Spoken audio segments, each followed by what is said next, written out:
bolaligimda katta hovliga, buvimnikiga borishni yaxshi ko'rardim. Buvim rahmatli juda sodda, halim ayol edilar. Farzand dog'idanmi, jussalari bukchaygan, yuzlarida taram-taram chuqur ajinlari bor, sochlari oppoq edi. Esimda, kechki ovqatdan keyin buvim o'z xonalarida xufton o'qirdilar. Men esa yonboshlab jurnal yo gazeta o'qirdim. Har gal namozning qaysidir joyiga yetganda, shu joyiga tilim aylanmaydi-da, Xudoyim, o'zing kechir deb qo'yardilar. Shunchalar sodda, shunchalar beg'ubor bo'lgan ekanlar-ey.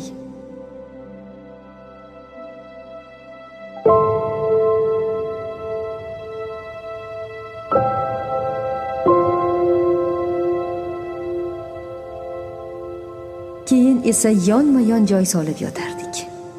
Gap katta. Onam aytmoqchi, ho'kizdek qiz bo'lsam ham buvimdan ertak eshitib uxlardim. Kunlardan bir kuni podsho o'g'illariga uchovlaringizni ham uylantirmoqchiman. Nima deysizlar? debdi. O'g'illari Shuni yoqtirardim.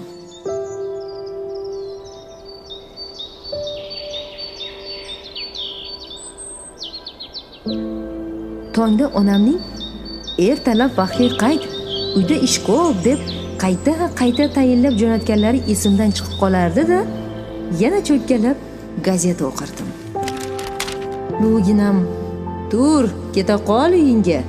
Bo'lmasa onang keyingi hafta yubormay qo'yadi, derdilar. Shu orada telefon jiringlardi.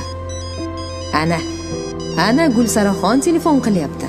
Aytdim-a, ket deb, derdilar-da, yana kuyinib telefon tomonga qarab ketardilar.